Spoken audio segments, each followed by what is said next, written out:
Thank you. As you know, we've had the honor and privilege of talking to you guys and giving you updates about the convenient care center that sits right on front of campus here. And we announced that it had opened its doors at the last meeting. And so today the center is doing extremely well thanks to all of the community support that you guys have provided and the folks that you live with in your areas and work with in the community. It is far surpassed any projections that we made for the center in terms of volume, in terms of payer mix, all the important things that the hospital looks at. So what we decided to do is each time try to bring you a segment of that convenient care center to let you learn a little bit more about the specifics related to that area.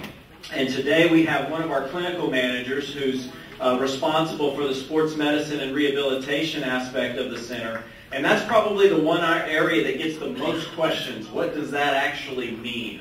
What does it look like? And what do they do in there? And so Gail Zitter-Kopp is here today. She's the clinical manager and the lead physical therapist for the sports medicine and rehab portion. And so she's here to kind of offer you some insight on what she does every day and what her side of the building can take care of for you. So, yep.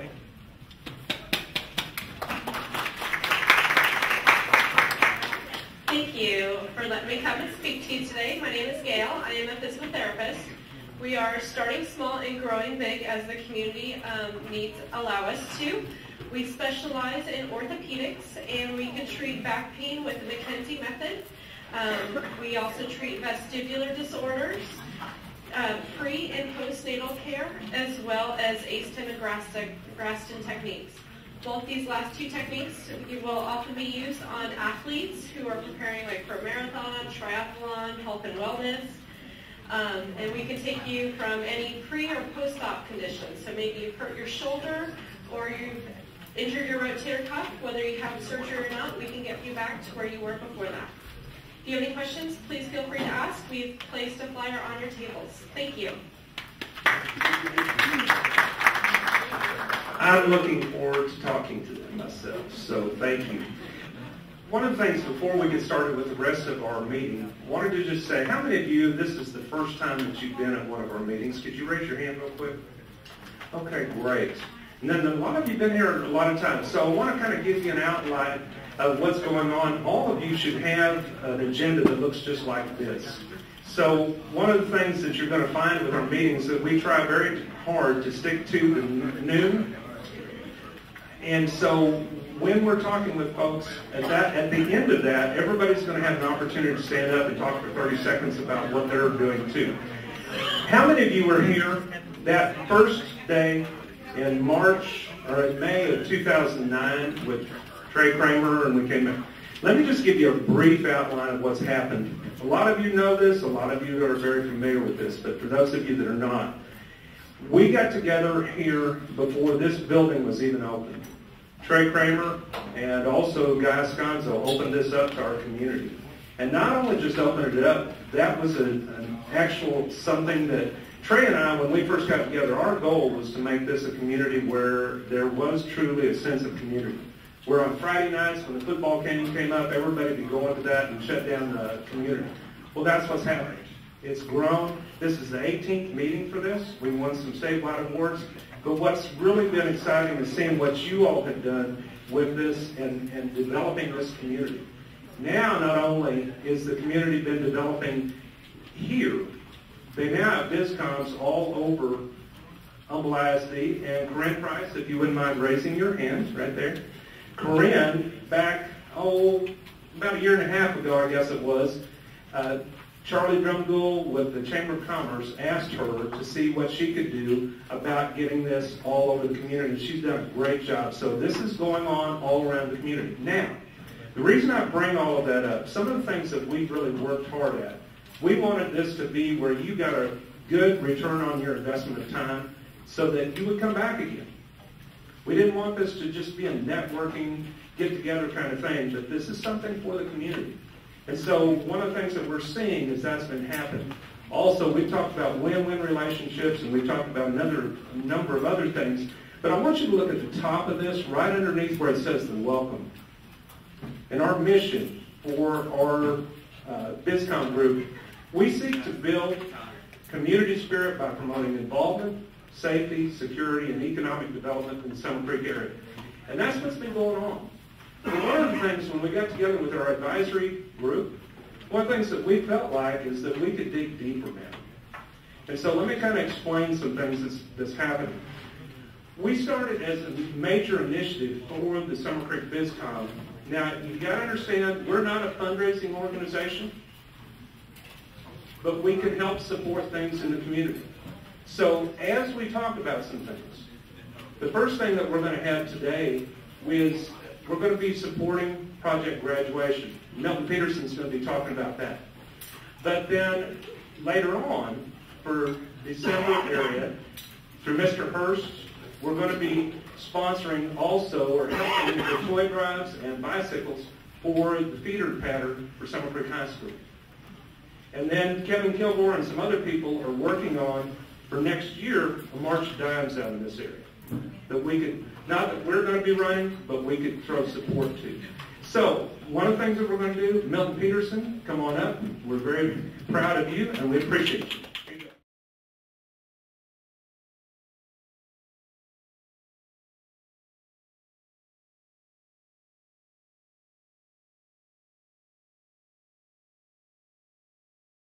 I'm with Coldwell, but more importantly, I'm the president of PTSA here at Summer Creek High School. Part of my presentation this morning is I wanted to kind of flip the, there we go.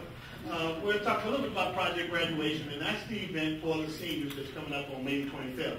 As you can see, they designated this the last night of the creek.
That night we're going to have entertainment, we're going to have music, inflatables, we're going to have casinos, movies, food, drinks, and then the key part for the kids, the incentive to have them here, is we're going to have prizes, and that's the main thing.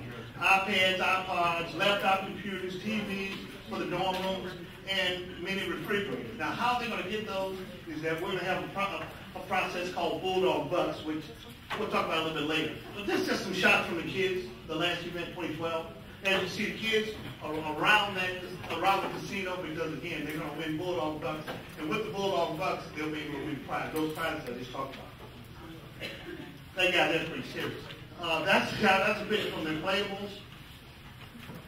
And then that's some, again, more guys there at the tables. Now, let's kind of let you know, we've been doing things all along. Our group started probably school's out actually last year. Probably our first meetings were June of last year. And some of the fundraising activities we've already done is a craft bazaar. We have HEB, HEB helps for that. We did gift wrapping. We've got Bulldog cards where we sold about 20. We're trying to sell about 2,500 of those. A big fundraiser we're going to have next month is Reclothing, which is recycled clothing. So basically, just think about this. When you're doing spring break, when you're doing all the housekeeping, getting ready for the spring, if you got those clothes, you'll be able to bring those and donate those clothes right here at Summer Creek High School. And what we'll be able to do is we'll have a trailer park. You put the clothes in the trailer, we're going to alleviate some of the issues we have with the dumps or waste fields. By the same token, they're going to take those clothes, recycle them, and send them to third world countries. But the good part is, we fill up the trailer, we get the money. So our goal is about 35,000 pounds, and we're going to get about 15 to 20 cents per pound for those clothes. So think about, before you throw anything out, think about Summer Creek High School, project graduation. We also have a senior showcase and formal dinner that's coming up. But in addition to all the things we've done, we need your help. Bottom line. We currently only have with the exception of Dwayne and Chick-fil-A. We only have one sponsor, and that's School and Communities at Summerwood. They will be to help us help sponsor our event. These are the sponsorship levels, and we've got, we can get you anywhere, wherever you are, we can meet you there. Let's just put it like that. $5,000 down to $500 or $10. In some cases, we got gifts in kind. So if you've got any way that you feel you can donate, your company can donate, we'll take that donation. And the next couple slides, we have Marilyn. I failed to introduce my first vice president, Marilyn Tracy. She's there with me on PTSA, but basically, she's got sponsorship forms. You can contact me. And the last thing I think is, I want to say that the parents, the seniors, first of all, 493 seniors, the parents, and Mr. Hurst, appreciate your support. I think that's it. I was committed to 10 slides in 6 minutes. That's why I put it, okay? Thank you. Okay, so before we move on to the next speaker, I want to just address a few things. Because one of the things I said earlier is we're not a fundraising organization, but what we can do is we can help support the community. Now, inside of a group like this, I want to make it very clear. I understand that people are at different stages financially or different stages with their businesses. For some people in this room, $100, $500, $1,000 is not anything. For some people, $50 is a lot. So one of the things that I would like to say, when we talk about these, if at this point in time you can't support it financially, don't worry about it. That's what a community is about. But if you can do something voluntarily, if you don't have the money to do it with, then that's fine. If you have the money to feel good about giving to some of these things, then we really encourage that, because one of the things that it is a community, and this project that we're starting out with, wow, if it saves one child's life, it is more than worth it anyway. So let me talk about several other things before we go on to the next speaker here. There's a lot of things coming up. Have you ever noticed how certain times of year a lot of things happen? Like there's a lot of things where there's activities, and it's great to be in a community like this. So right now I'm going to introduce some people, and then at the end, after the afternoon, each person's going to have an opportunity to stand up in 30 seconds to a minute to talk about these groups. But someone went Stingrays, Kyle and Angie Yuri, where are you? Raise your hands. Okay. Great swimming program, probably one of the best in the state. They're going to have an opportunity. There's some flyers out about them. If you've never been to one of their meets, that is an event. So they're going to have an opportunity to talk about it in a few minutes. Then also, Summer Creek Band. Dr. Hudson and several other people are involved with the Summer Creek High School Band. And you're going to have opportunities to hear about that today because they've got some projects that they're working on. Also, is Summerwood Elementary here today? Okay, they have a carnival coming up. And of course, I think there's a little bit of a competition between them and Lakeshore. I'm not sure. I kind of picked up on that just a tad. Oh, Lakeshore says they don't even compete. Is that one? Oh, okay. All right. So I guess they'd have to be here to say anything about that. So, yes. March 2nd, Summerwood. Okay,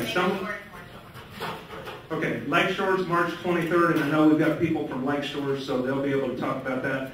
Huge events, and great. And then are the Boy Scouts present today? They have, Dr. Sconzo's really helped support on the Boy Scouts of America as well. So those are some things that we can help any way that we can. So, all right, now, let's get on to the next thing. Rick Yarborough with Generation Park is not going to be able to be here today because he's got to go help sell something as far as some of these other folks. But we've got Shirley, Texas A&M graduate, Charlie Dromgoole, coming up to speak with us. Yay, Charlie. Okay, here you go. Charlie football. Yeah, and I'm going to start taking online courses too. So I'm going to send this to you online next time. But Rick Yarborough called this morning and said he was unable to be here today and asked me if I would give his report. And he, since we met last time, and most of you probably already know this, but and just in case you don't, since we met last time, at the end of December, they closed on their first land sale in Generation Park. They sold 173 acres to FMC Technologies, a Fortune 500 company. Now, at this point, FMC Technologies has not announced what they will be doing with the property and what they're going, what their plans are, but we are anticipating that at some point. They have not given any time, but they bought that for future development. And if you kind of look at what's happening with them all around, they're in locations all over Houston, and so that's going to be that is a significant accomplishment for Generation Park, because it validates the vision that McCord Development has had in developing Generation Park. Plus, it also encourages other people to not be they always said it's a brave man that ate the first tomato, and this is the same in development projects. It's a brave company that is the first one in a new development, and so this is a great deal for Generation Park and is going to help them. They've got several other projects they're working on and are hopeful to close on some of those by the end of 2013. So they're off and running. What the next thing you'll be seeing over there at the end of the first quarter and really moving pretty strong in the second quarter is you're going to start seeing a lot of construction. You're going to start seeing utilities being put in, roads and water lines and sewer lines and things that need, because they are hopeful that the first people that are going to be coming out there to work will be coming out in 2014. So this is a real deal, and it's something that's really going to have a tremendous impact on the economy of Northeast Harris County. For those of you who don't know, this is a 3,924 acre park. It's the largest new commercial development in the United States. And so it's going to be a tremendous asset to us, and it's a long-term project. This is not going to be finished next year, so don't everybody say, well, they're not finished yet. Well, this is a long-term. The Woodlands didn't develop in 2 years. It's taken 25 years to do that. And so they're looking at this as a long-term project, and they're doing it right. They're not just trying to let's see how quick we can unload this, because they've owned this property for 20 years. McCord Development was the original developer of Summerwood, and when they sold that to Newland Communities, they kept this land, and plus they purchased additional land to go along with it. So we're really excited about what's happening with them, and I know they've had several prospects in looking at properties over the last several weeks, and they've got a lot of activity going. So that's something to really kind of stay on top of, and we'll keep you posted as we learn more about their plans and activities. Also, the Chamber is in the process of our Priority 1 program for economic development. And so if any of you would like to learn more about this, you can go to our website at www.lakehoustonedp.org. That's Economic Development Partnership, edp.org, and go in About Us, and you can read what we're trying to do and where we're trying to go in our strategic plan. And if any of you need a hard copy, I've got several here, but I would encourage you to take a look at this and see how you might be able to participate in this program. We have thus far raised $298,282.50. Not that I know exactly where we are or anything, but over a 4-year period. And we're trying to get to where we have at least $150,000 minimum. Preferably, we would like to be in the $250,000 a year range to operate an efficient and effective economic development program. I would like to tell you that as of March 6th, we will have our first employee of the Economic Development Partnership. Really, it's a temporary employee. We're hiring an intern, Michael Pratt, who is just receiving his master's in urban planning from the University of New Orleans, and is going to come do an internship with us. So it's going to really help us get a lot of information off the ground and start really providing the economic development activities that we need to be able to attract and talk to businesses about coming to our part of the country. So please call me if you have any questions, or if you need any more information, be glad to provide it. Thank you, Don. Thank you, Charlie. Thank you. Now, it's okay to clap for everybody because they're taking their time out just like you're taking your time out. So, Charlie, we appreciate you very much. Before we go on to the next speaker, I want to mention a couple things. Back up there at the top under my name where it was in the introduction, one of the things, a word that we talked about is kaizen, which does not exist in our vocabulary, but it is a Japanese word, which means constant improvement. And for any of you that have been a part of this group, I think that's what we're seeing in our community, isn't it? A constant improvement, a desire to get better, a desire to take advantage, not advantage, but to make the most of the opportunities in front of us. And so it's exciting, isn't it, to be in this community? It is to me. And so one of the things that's coming up, and what I like to do, kind of like the cross-eyed discus thrower, they don't set any records, but they keep the crowd alert. You've heard that before?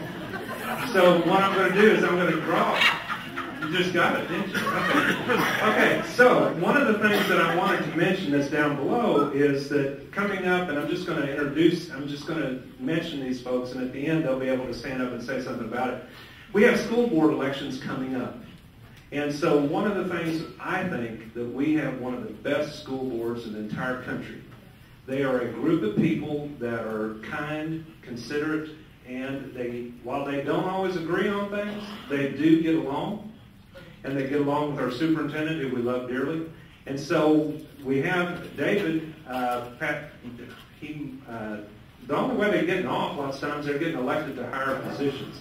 So David went on to become the city councilman. And so we've got one seat that's up for grabs. And I know that right now we've got two people, and Corinne Price right here, if you'd raise your hand, and also Heath Rushing that everybody got to see here a few minutes. I'd like to lobby that both of you be up, to be honest. You think we could swing that, Robert? Make an extra position? And Robert's sitting incumbent back in this corner. Robert, you've done a fantastic job. We just appreciate it. When are the school board elections? Election day is May the 11th.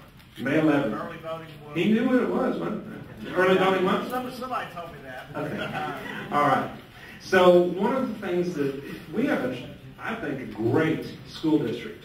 And you know how the Texans this time of year, they're looking to try and get help either through the draft or with veteran players. They love to get an all-pro at some different positions.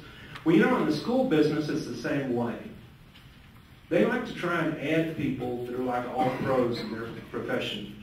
And I believe that we have a person just like that. Today, you're going to have a treat because Deputy Superintendent Tommy Price was hired here over the summer. And would you mind coming up, Tommy, and talk? Give him a round of applause. See, he's trying to get through blocking just like me. Thank you for inviting me to come, and this is a great group, and I'll tell you how it kind of fits into what we're doing.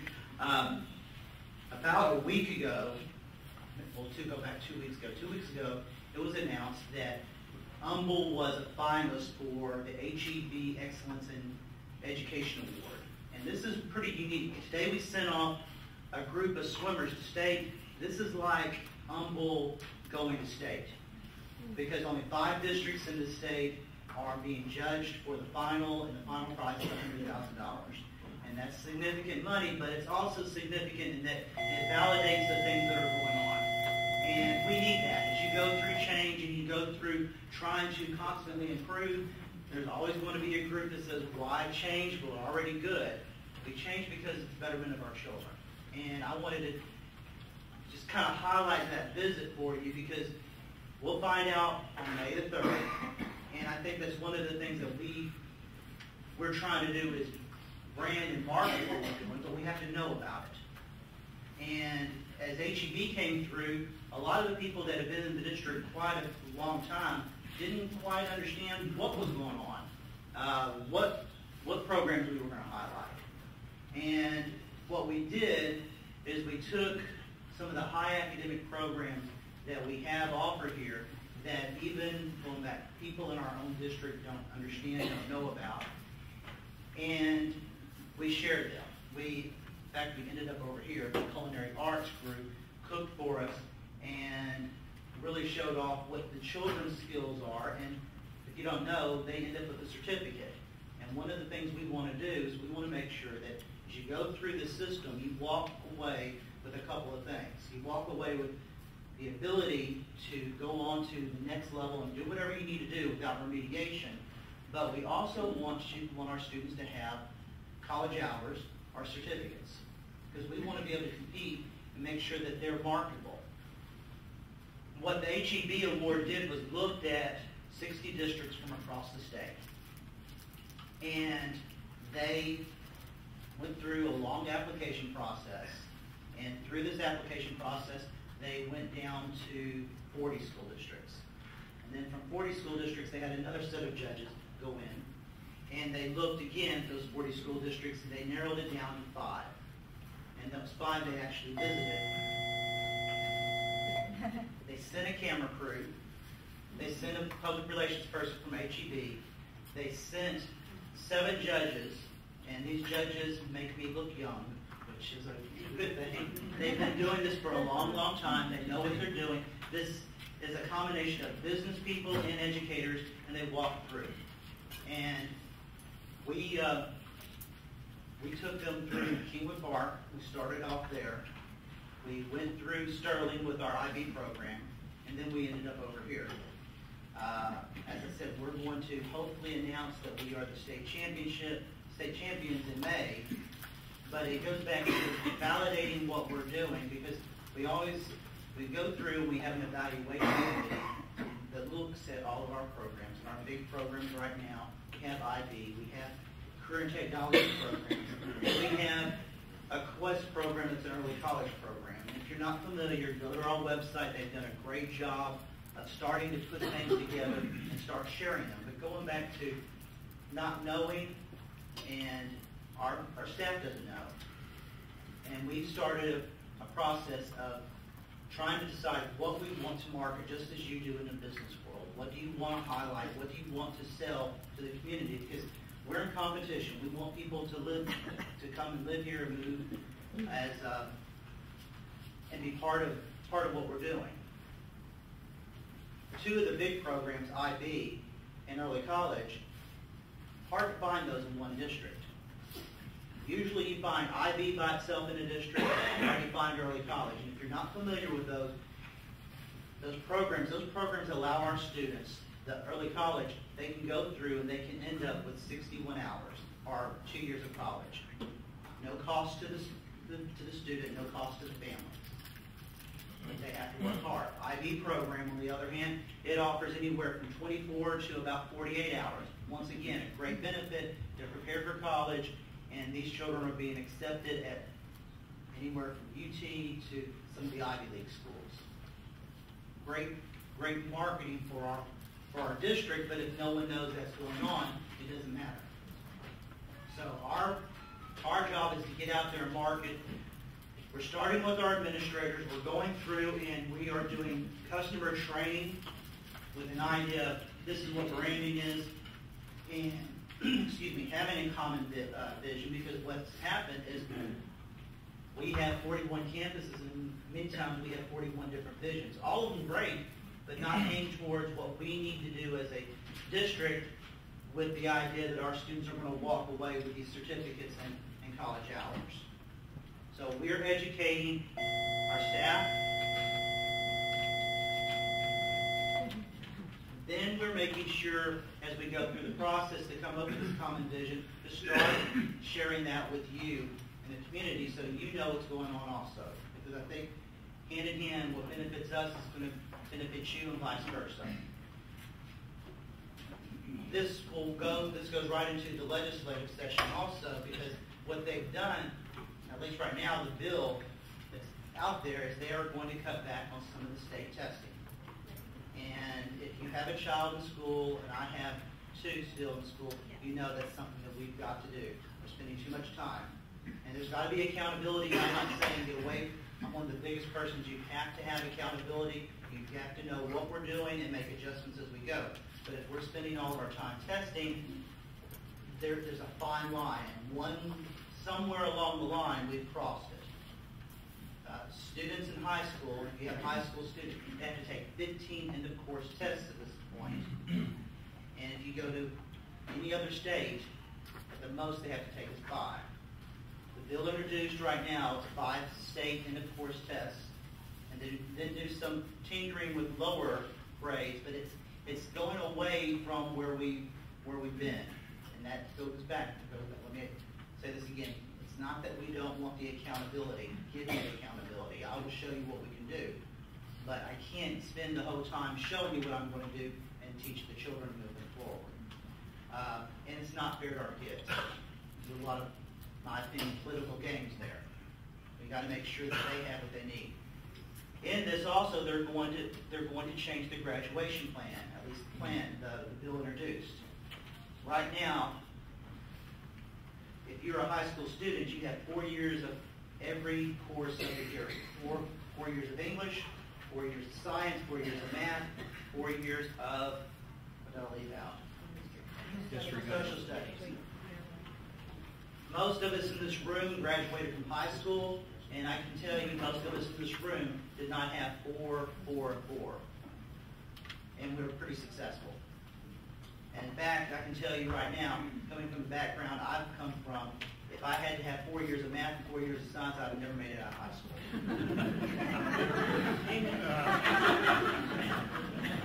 So I made it this far. What this will allow us to do, though, and it's not lowering standards, it's allowing us to open up pathways.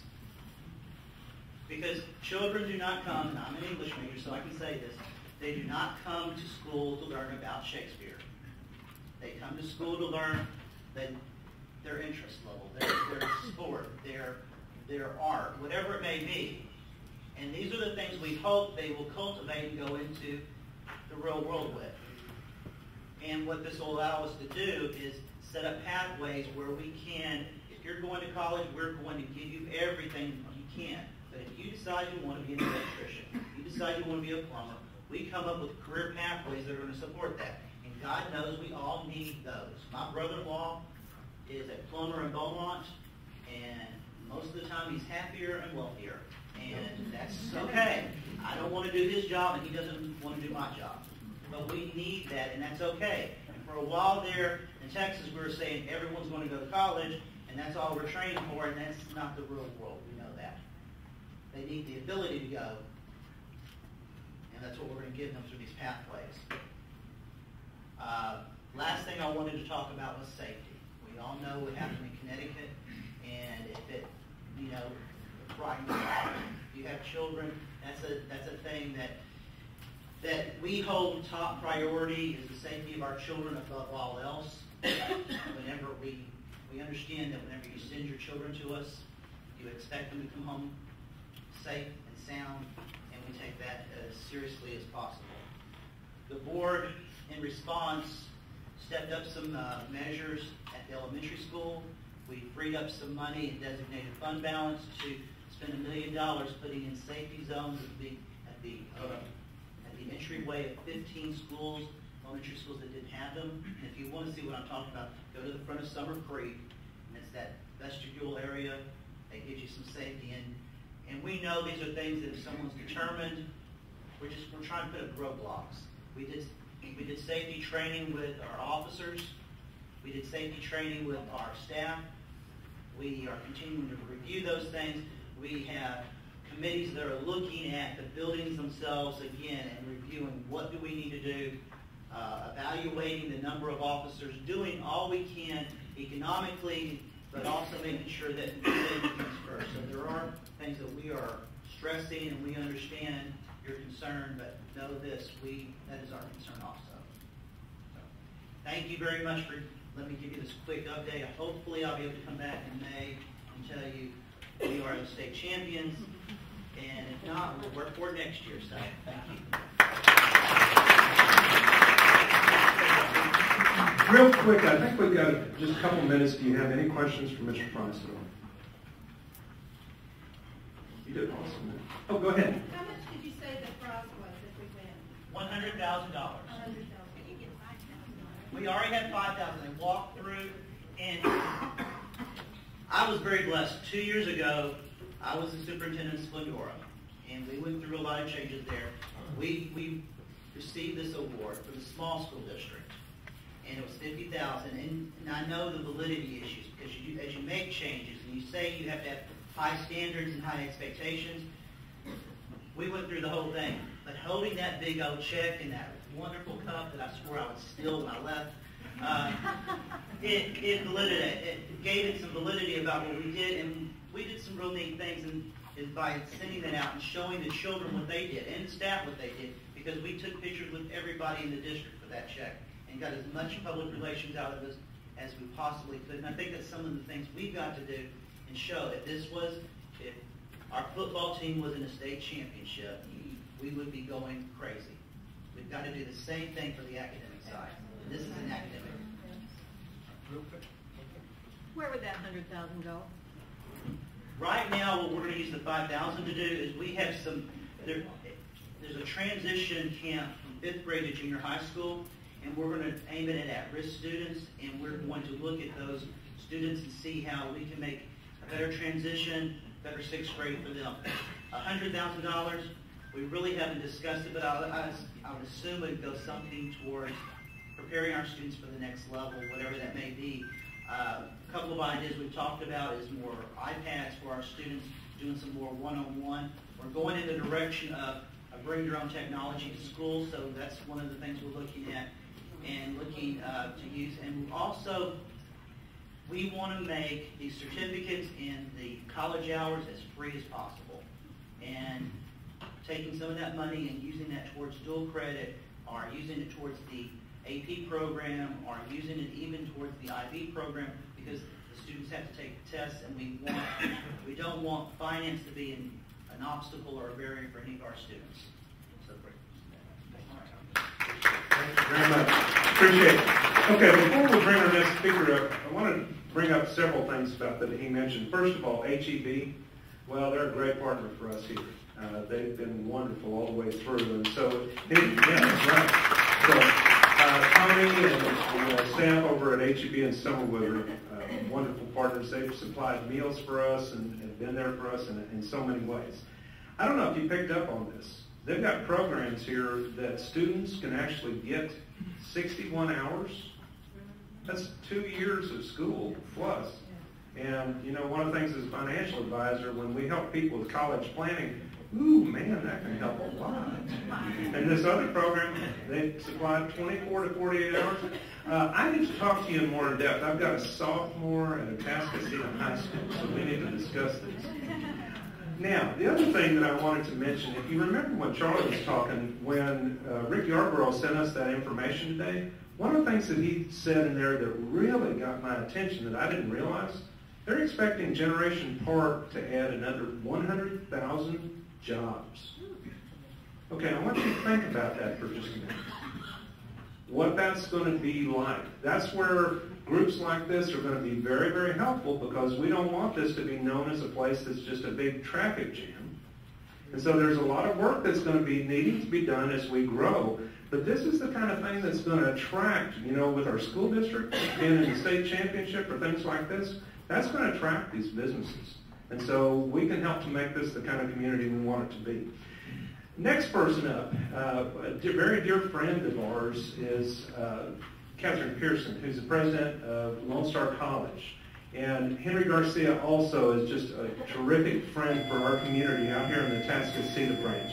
Would you give him a round of applause, please?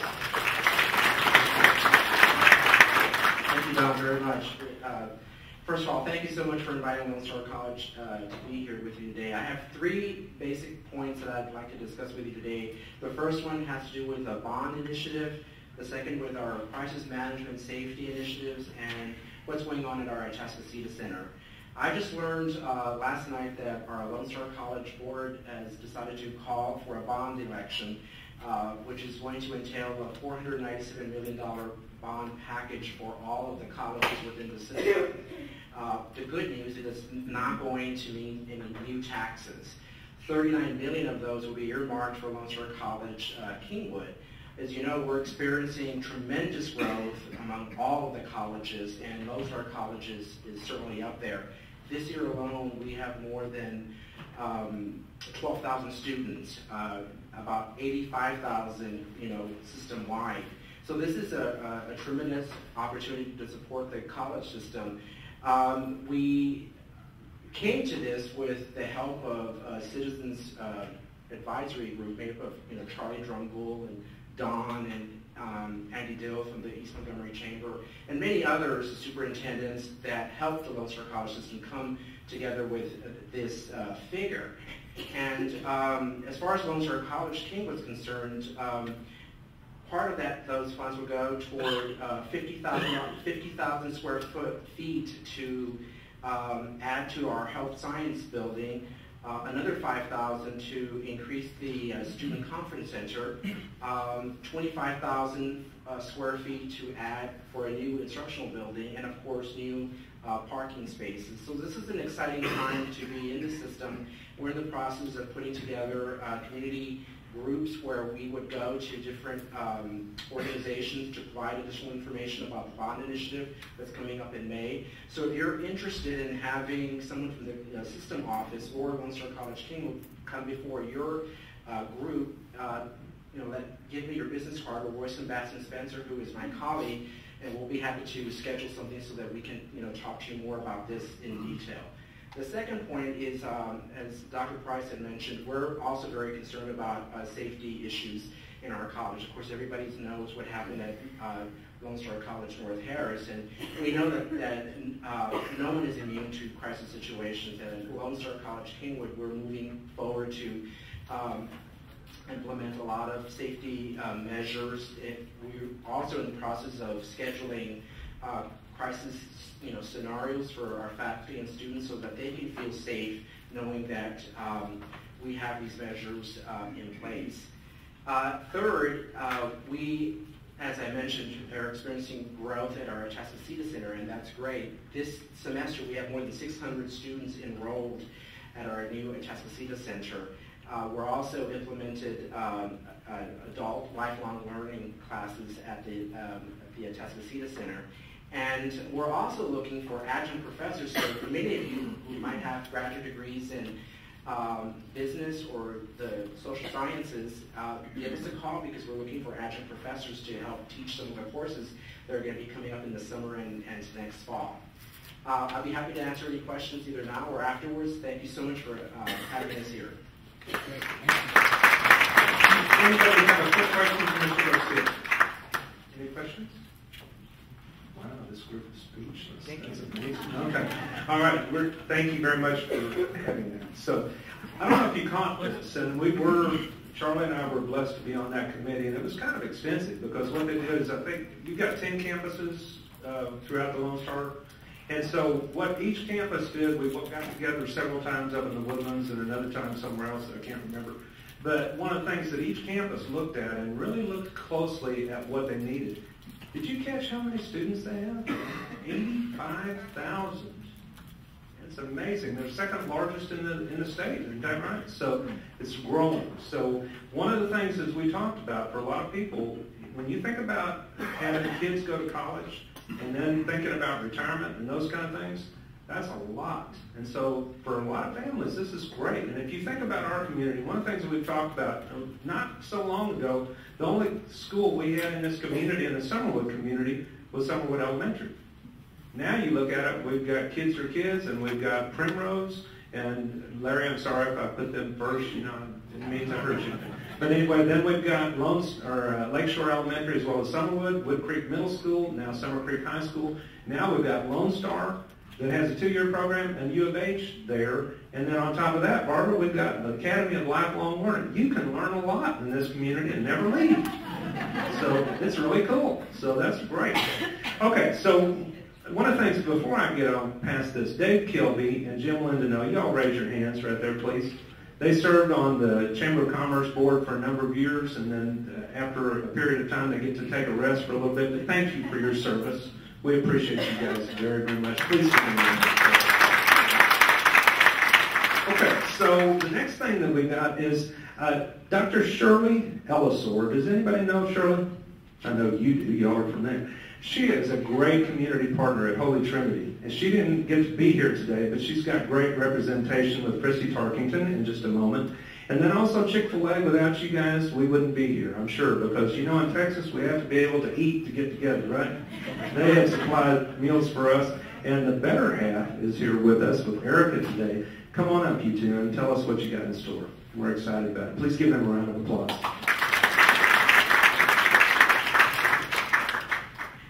At Holy Trinity, one of the biggest things that we're obviously in the business of doing is providing a faith-based education for our students. And at the same time, the community partnership. So before Erica comes up real quickly, I wanted to see if I could introduce to you Jennifer Dantzler with Including Kids here in Apple. It's a program that we have started, a pilot program about 2 years ago, and it is very successful. So I wanted her just to give you a little brief overview of it.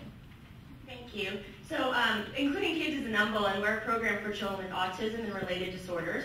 How many of you either have or know someone with a child with autism? It's 1 in 88 children. So we are here, and we are here to stay. So one of the goals of Including Kids is to help create pathways for each and every one of those children so that they can become productive citizens of their community, which is here. And so what we are always doing is looking to build community partnerships. I know we've worked with several of you in the community already. We serve children ages 2 through 22, so we are actually doing a lot of job preparation at this point. So we're always looking for places that were willing to let us have our children come help and volunteer. We are a one-to-one program, so for every child there is a teacher or a therapist, and that is what's proven to be the most successful and to show the most progress. So we are always looking to build our partnerships in the community, and like I said, we had started a program with Holy Trinity 2 years ago that has just blossomed and bloomed. And for those of you who don't know, there's a ton of research out there to support that for children who are included with children with special needs, not only child with special needs benefits, but so does the typical learner in many, many ways. So we are always looking for partnerships in the community, and we are just so thrilled with the relationship that Dr. Ellisor and I and Christy, we have all developed, because it is truly a welcoming community. So I appreciate your giving me a minute to speak. Thank you.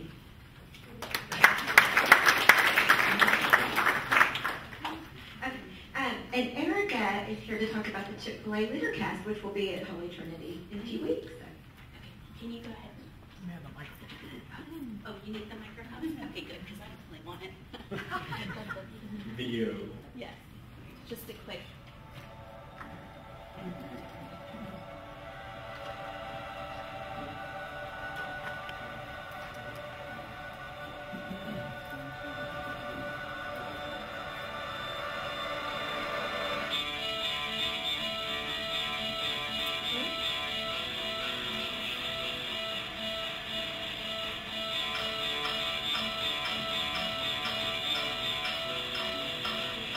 So if I give you just one lesson as a leader today, it would be that as a leader, authenticity is your most precious commodity.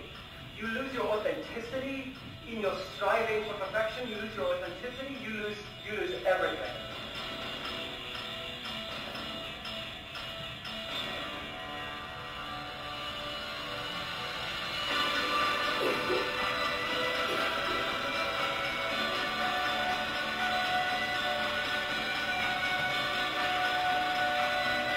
Never make a choice in the moment that makes you a liar for life. Make decisions that create the stories that you are proud to tell. What story do you want to tell?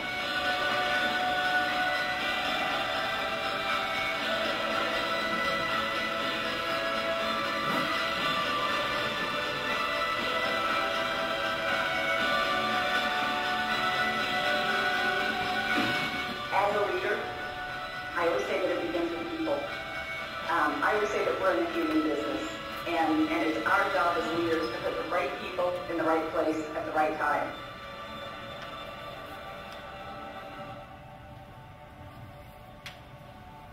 Okay, so we are so excited.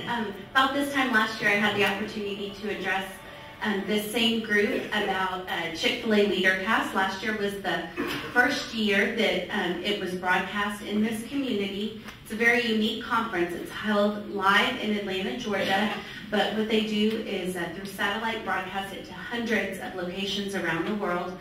And so me and my husband, Dwayne, who is the owner of our Chick-fil-A down the road, we really wanted to bring it to this area. So I was able to get with Holy Trinity, and they graciously offered to host it last year, and they signed up the day after the conference ended last year, and they said, we're doing it again, we're doing it again.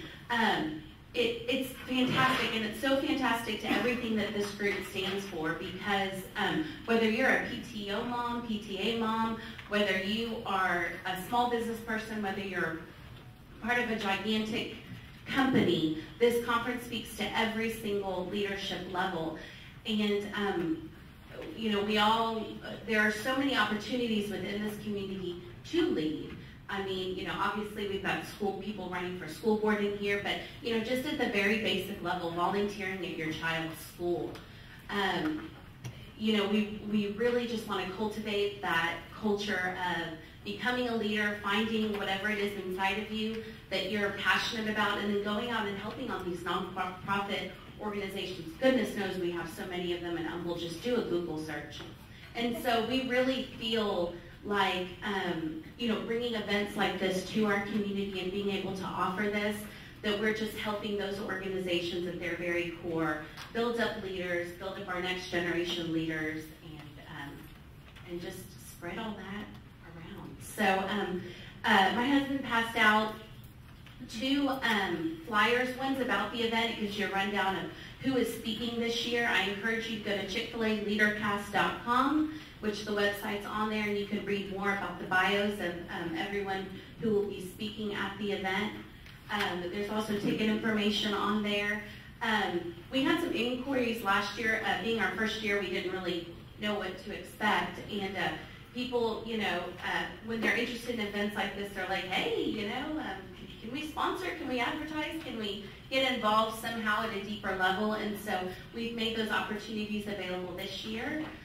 So if you want to know more about that, I would be the contact person for that, although Christy is at the school and is able to answer questions as well, since it will be held there. That's the venue. So anyways, we're excited, and there's several people in this room that attended last year that can kind of vouch for it. And so thank you so much. Thank you very much. Okay, so we're about to wrap up this part, but I just wanted to mention several things first of all. One of the things that I thought was great about the Leadercast last year is it's not just about leading in business or in the community. There was one section in there that's called When Work and Family Collide. I don't know about you, but that's one that's, and I'm glad we're looking at this again because it reminds me of it's a constant struggle, constant battle to keep that in a balance. So we appreciate things like that. And you know, one of the things he was talking about here that is about, I'm not going to say it right, integrity or just being genuine. One of the things that I appreciate about this community is this community's got so many people that are just good people. I mean, think about it. In this room, I've come to know and love so many of you guys. And it's just great, in my opinion, to be in a community where we're working together on things. Now, does that mean we're always going to agree on things? Well, you know, we're in Texas, so that's not going to happen all the time. But working through it for the good of the schools, good of the communities, what a great place to be. And one of the things that we're excited about, and Corey, if you wouldn't mind raising your hand for just a second. Corey Turner's now the grand poobah of the Observer. Is that the exact title? Is that on your card or anything like that? I don't know. He just keeps getting promoted, and they have to make spots for him. But one of the things that he's working on, and I'm excited about, is that they're working on having a Summer Creek page in the Observer. So he's going to be working on that as well.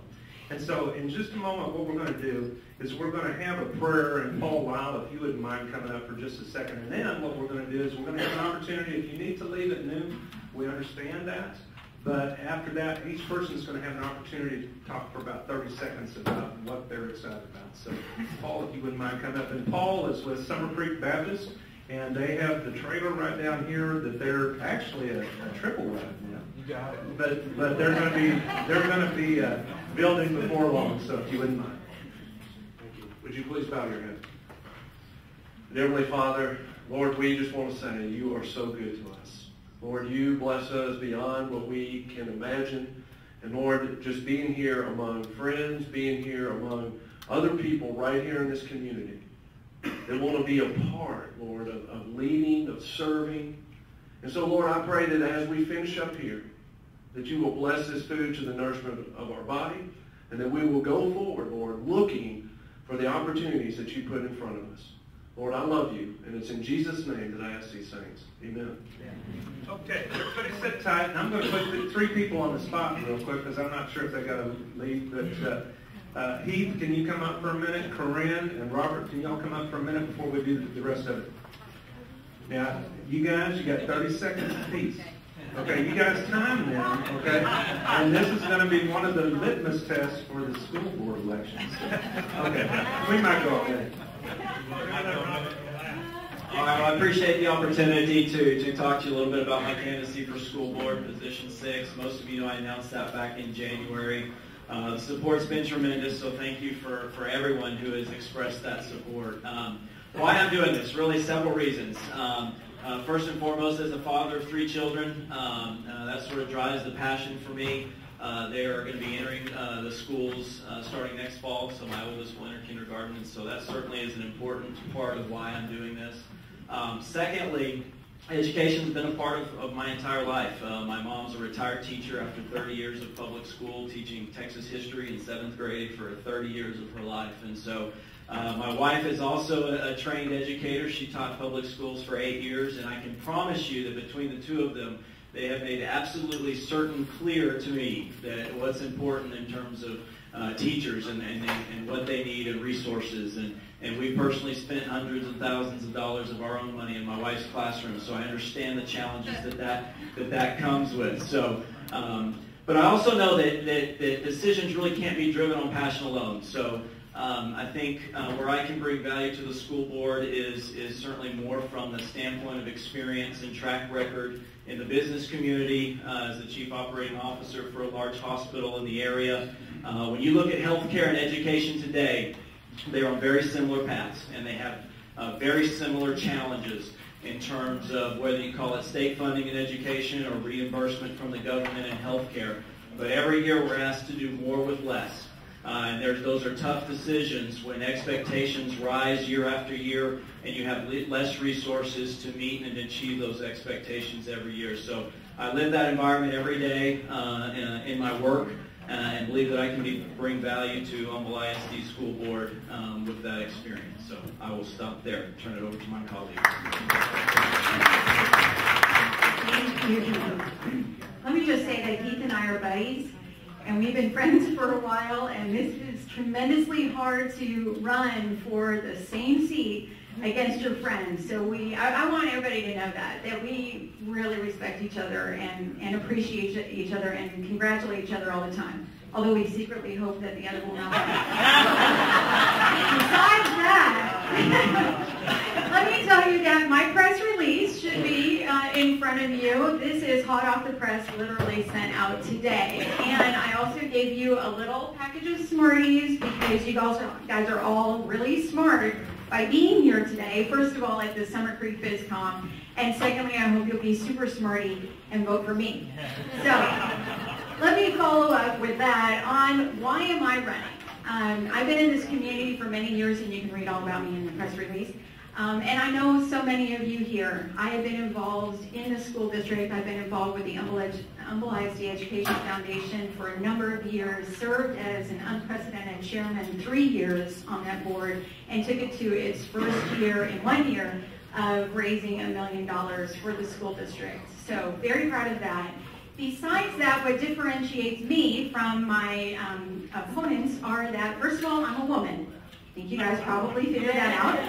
And currently, there is only one woman that is serving on the trustee board, and I really think that it's time that one other steps up and helps Bonnie out. with a woman's perspective. I know you guys are all smart. Obviously, Heath is smart, okay? That's a given. He's a COO.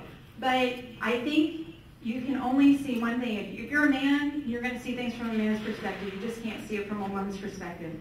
Besides that, I'm a mom with kids in the district currently, and I think that's extremely important. The other thing is that one of those kids is typical. Don't cry. And the other one is autistic. And Jennifer Dantzler, I'm so glad you're here today, helped tremendously in getting him prepared to go into a typical classroom. And her group completely transformed my son's life. And Humble ISD worked with him to get him into an inclusion program in our public schools so that he can be with his sister at Bear Branch, which I run into Marilyn all the time, who is the queen of volunteering. And they are doing tremendously. My kids get up every morning and are so excited to go to school. Matter of fact, they will get in the car before I'm there and just sit and wait for me to drive them to school. They're so excited to go. So I've got tremendous passion. I've got experience. I am in the corporate world as well, so I understand how to run a business. I was a small business owner, so I do have that aspect as well. I hope you will consider voting for me. I would love to visit with all of you. May 11th. Be a smarty. Vote for me. With that,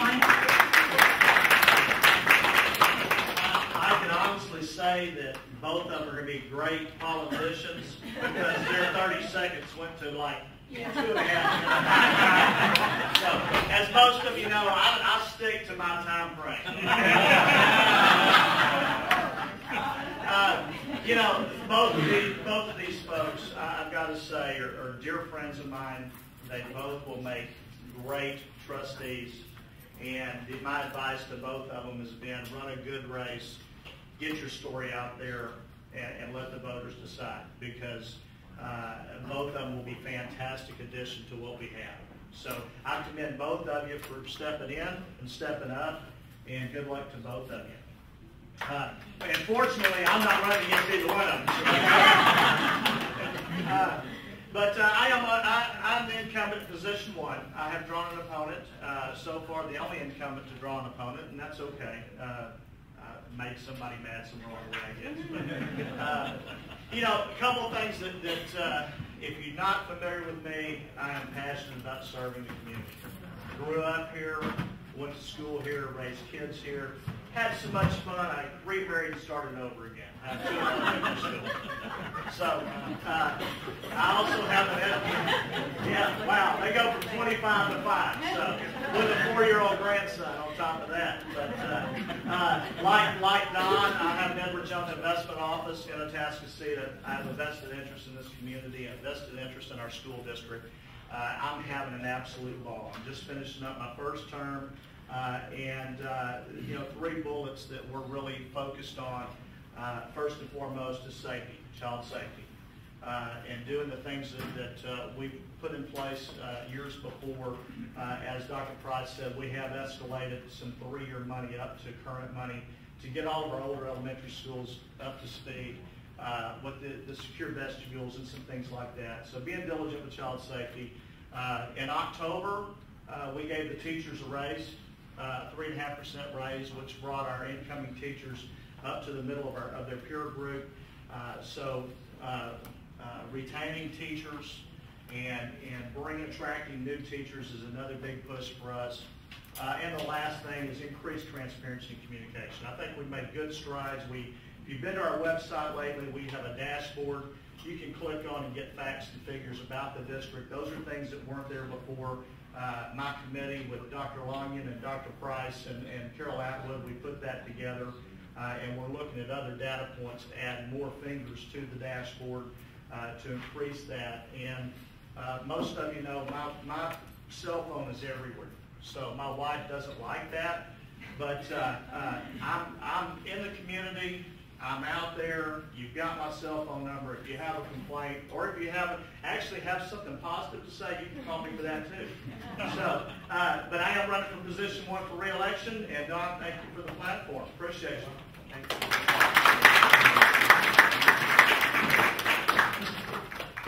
you. You know what the problem was on this? unrealistic expectations. No, I'm thankful for each one of these people. They're all very dear friends. So, Stephanie, can you kind of come up here? We'll give you first opportunity to talk about something. But, okay, let me kind of give you the ground rules here. What we're trying to do seriously, for each of you will have an opportunity to talk about, okay, everybody bear with me. Come on, guys. Please. Each person's going to have an opportunity to say something about what they do. And please keep it to like 30 seconds. I'll go ahead and give you an example. Thank you. Okay, in my real job, my name is Don Gaddy. I'm a financial advisor with Edward Jones. Now, I have a question for you. Do you ever wonder if you're doing the best thing with your money for your family? Sometimes you may wonder that. If you'd like to visit about that, I'll be more than happy to give you a second complimentary opinion, and we can talk about it. Okay, Stephanie, you're up next. Okay, Stephanie, I'm going to brag on her for just a minute. Or I'm going to give it first to Sam. You go ahead. And then... Yeah. Sam, you go ahead. 30 seconds. Real quick, let me tell you, I'm Sam Strait, Digital Networks. We have a media company. But I want to talk to you about the Music at the Creek coming up March 22nd.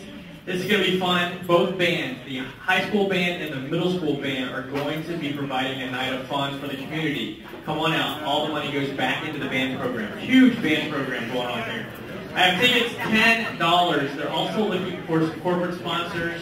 If you can help out in any way, I have information about that. Thanks so much. I got tickets right here. Okay, Stephanie. Let's talk just 30 seconds about the chamber. Okay. Hi, Stephanie Johnston with the Lake Houston Area Chamber.